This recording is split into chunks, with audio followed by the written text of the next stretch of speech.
بسم اللہ الرحمن الرحیم۔ دیکھیے، ہر سنجیدہ سمجھدار بلکہ بے عمل مسلمان بھی یہ سمجھتا ہے کہ نیکی کرنے سے اللہ خوش ہوتے ہیں اور گناہ کرنے سے اللہ ناراض ہوتے ہیں۔ ایک بے عمل مسلمان بھی اس کو سمجھتا ہے، لیکن وہ نیکوں کا ماحول لگاتار نہ ملنے کی وجہ سے وہ نیکی پر باقی نہیں رہ پاتا، اور بروں کی صحبت سے علیحدہ ہونے کے لیے وہ اندر سے ہمت نہیں کر پاتا۔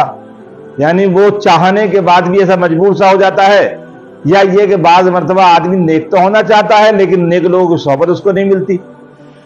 تو اب گناہ چھوڑنے کا کیا طریقہ ہو؟ اس کے لیے گناہ کے نقصانات سوچنا، جیسے آدمی فائدے سوچ کر کے آدمی فائدے کا کام کرتا ہے، اگر گناہ کے نقصان بھی سوچنے لگے تو اللہ تعالیٰ کی ذات سے امید ہے کہ ایک آدمی گناہ کرنے سے بچ جائے گا۔ اب دیکھیے، جب تک آدمی کا علم اس کے عمل میں نہیں آئے گا تب تک اس کو وہ علم فائدہ نہیں دے گا، بلکہ ایسا علم تو آدمی کے لیے نقصان دہ ثابت ہوگا۔ بھائی، سامنے ایک بوتل میں زہر رکھا ہے، ایک آدمی کو پتا ہے کہ اس بوتل میں زہر ہے اور دوسرے آدمی کو پتا نہیں ہے اس میں زہر ہے۔ اب دونوں نے پی لیا، تو اب سوال یہ ہے کہ جس نے اس لیے پیا کہ وہ اس کو علم نہیں تھا، اس نے پی لیا۔ جس کو علم تھا تو اس کا علم بھی جاہل کے درجے میں ہے کہ فائدہ کیا رہا اس علم کا جو اس سے بچ نہیں سکا۔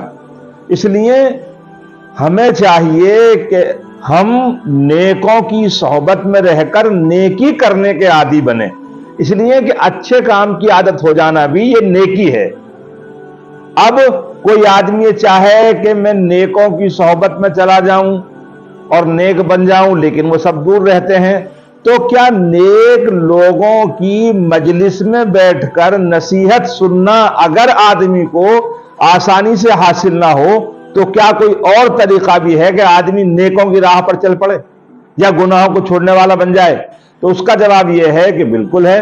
نیک لوگوں کی صحبت کا بدل، نیک لوگوں کے ساتھ بیٹھنے کا بدل ان کی کتابیں ہوتی ہیں۔ آدمی ان کی کتابوں کے ساتھ بیٹھے۔ چنانچہ گناہوں کو چھوڑنے کے لیے ہمارے اکابر نے بہت ساری کتابیں لکھی ہیں۔ ایک کتاب حضرت حکیم الامت مجدد الملت حضرت مولانا اشرف علی تھانوی رحمۃ اللہ نے لکھی ہے، اس کتاب کا نام ہے جزاء الاعمال۔ آپ اسکرین پہ بھی دیکھ رہے ہوں گے، اس کتاب کا نام ہے جزاء الاعمال۔ یہ کتاب حضرت نے اس بارے میں لکھی ہے کہ اعمال کی جزا کیا ہوتی ہے، یعنی اگر آدمی نیکی کر لے تو اس کے کیا اثرات پڑتے ہیں اور گناہ کر لے تو اس کے کیا نقصانات ہوتے ہیں۔ اس کتاب کا نام جزاء الاعمال ہے۔ اس لیے ہمارے بہت سارے بزرگوں نے اس کا بڑا مجرب طریقہ لکھا ہے کہ جو آدمی نیکی کا عادی اور گناہ چھوڑنے کی کوشش کرنا چاہتا ہو، اس کے لیے یہ کتاب بالکل اکسیر کا کام کرتی ہے۔